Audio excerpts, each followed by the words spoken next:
This is good news for women who do not want to waste money buying expensive organic products for themselves during pregnancy. Tests by German green consumer magazine EcoTest found that cheap shower creams were composed of safer ingredients. The high-end products use more exotic ingredients, frequently including chemicals that can cause allergies, even roaming into riskier territory such as cancer-causing ingredients. So leave the stuff with the fancy names on the shelf and stick with the classic low-end soap for the shower. Working in a nail salon made Time magazine's list of the worst jobs in America. Anecdotes about health problems experienced by workers include stillbirths, birth defects, and developmental issues. Although no studies have been published on birth defects among nail workers, a North Carolina study did find an increased risk of spontaneous abortion among nail salon employees. Consumer campaigns prompted by these concerns have forced suppliers to reformulate and reduce the toxic trio, dibutyl phthalate, formaldehyde and toluene. But nail products continue to include many ingredients that are inadequately tested or which have raised concerns about reproductive toxicity. If you are just having your nails done once every couple of weeks, is that a safe dose? The fact is, no one knows. Better safe than sorry. The active ingredient in hair removal products is usually some form of thioglycolic acid. There are no studies showing that this chemical is unsafe on the skin during pregnancy, but there are also no studies showing it is safe. The EU limits the ingredient to a maximum of 5%, as thioglycolic acid, in depilatories. In the US, independent panel The Cosmetic Ingredient Review found it to be safe up to levels of 15.2%. The thioglycolic acid reacts chemically with disulfide bonds in hair. Because these ingredients are aggressive enough to react chemically, and no studies have been done to detect potential reprotoxic effects, we recommend the precautionary principle. Leave these on the shelf until after the pregnancy.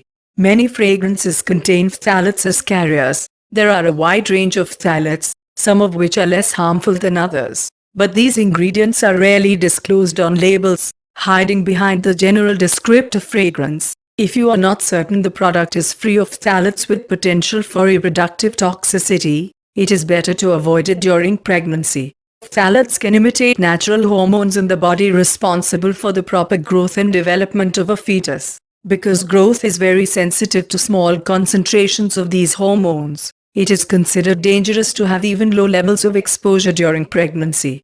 Your doctor probably already told you this when you got your prescription. But if you use the acne treatments like isotretinoin, tretinoin, and tetracycline, then you should not get pregnant. Unlike the low-level exposure to chemicals in other beauty products, these drugs are taken at doses intended to cause changes in your body, changes that ultimately reduce acne outbreaks.